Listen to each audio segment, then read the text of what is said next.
సర్వత్రా ఉత్కంఠ నెలకొంది. ఫిరాయింపు ఎమ్మెల్యేలపై స్పీకర్ త్వరలోనే నిర్ణయం తీసుకోనున్నట్లు తెలుస్తోంది. ఇక ఫిరాయింపు కేసుపై తుది నిర్ణయం రాబోతోందని మంత్రి శ్రీధర్ బాబు చేసిన వ్యాఖ్యలు ప్రస్తుతం హాట్ టాపిక్ గా మారాయి. ఇప్పటి వరకు స్పీకర్ కు 8 మంది ఎమ్మెల్యేలు వివరణ ఇవ్వాలని నోటీసులు ఇచ్చారు. కానీ తమకు ఎలాంటి నోటీసులు అందలేదని కడియం శ్రీహరి, దానం నాగేందర్ తెలిపారు. అయితే ఈ ఇద్దరు ఎమ్మెల్యేలపై స్పీకర్ ఏం చర్యలు తీసుకోబోతున్నారు అనే దానిపై ఇప్పుడు ఆసక్తిగా మారింది. మరోవైపు తాము బీఆర్ఎస్ లోనే ఉన్నామని 8 మంది ఎమ్మెల్యేలు చెబుతూ ఉండడంతో వీరి వ్యాఖ్యలపై స్పందించిన బీఆర్ఎస్ పార్టీ మారినట్లు 10 మంది ఎమ్మెల్యేలపై ఆధారాలున్నాయని, ఫిరాయింపు ఎమ్మెల్యేలకు సుప్రీంకోర్టులో వేటు తప్పదని బీఆర్ఎస్ ధీమా వ్యక్తం చేస్తోంది.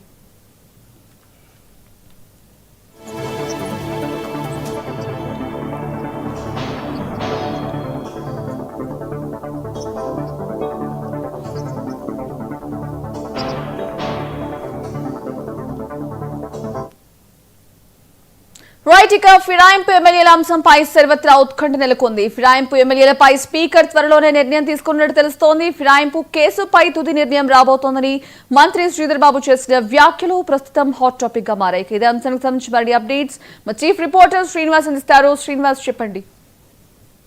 సంజన, తాజాగా శాసనసభ వ్యవహారాల మంత్రి శ్రీధర్ బాబు చేసిన వ్యాఖ్యలతో ఈ అంశం మరోసారి చర్చనీయాంశంగా మారిన పరిస్థితి.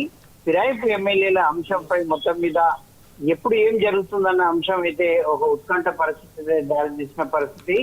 ఆ ఫిరాయింపు ఎమ్మెల్యేలకు ఇప్పటికే స్పీకర్ నోటీసులు జారీ చేయడం, 8 మంది ఎమ్మెల్యేలు మేము బీఆర్ఎస్ లోనే ఉన్నామంటూ వివరణ ఇస్తూ లేఖ ఇవ్వడము జరిగింది. మరో ఇద్దరు కడియం శ్రీహరి అలాగే దానం నాగేందర్ తమకు ఎలాంటి ఫిర్యాదులు అందలేదని చెప్పిన పరిస్థితి. అయితే ఇప్పటికీ ఈ 8 మంది ఎమ్మెల్యేలు అయితే ఆ నోటీసులకు జవాబు ఇవ్వడం జరిగింది. వీరిపైన ఎట్లా వ్యవహరిస్తారు, అలాగే ఇప్పటి వరకు స్పందించని కడియం శ్రీహరి అలాగే దానం నాగేందర్ల పైన ఎలా వ్యవహరిస్తారు అనేది ఆసక్తికరంగా మారిన పరిస్థితి.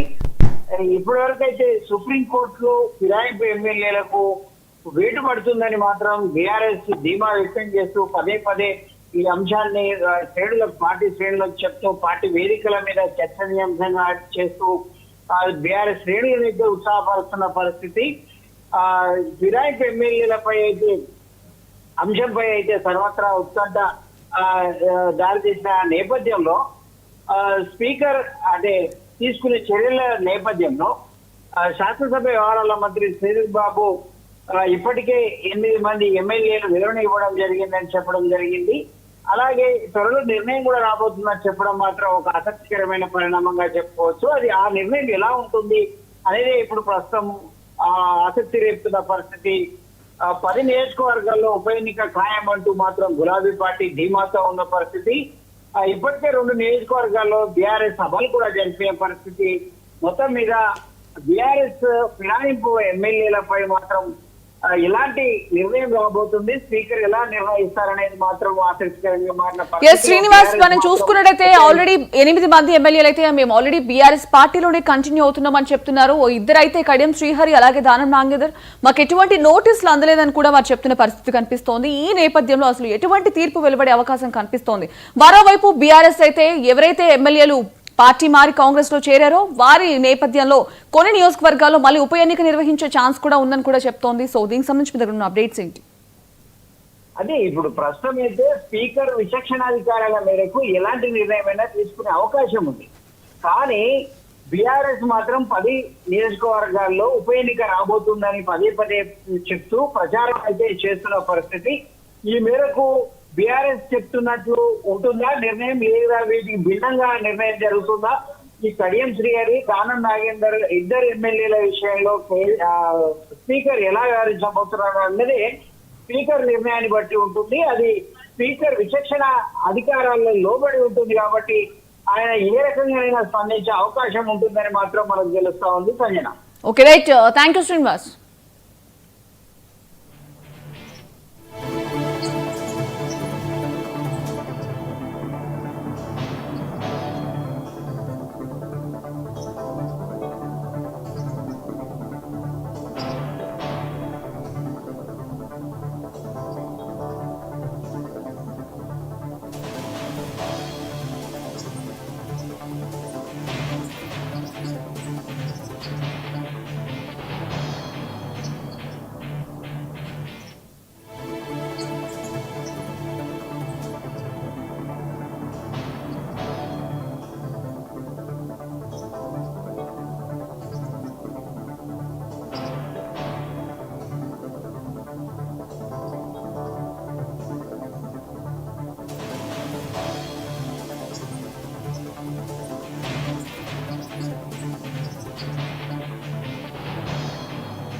కాంగ్రెస్ నేత రాహుల్ గాంధీ ఢిల్లీ ఇందిరా భవన్ లో పవర్ పాయింట్ ప్రెజెంటేషన్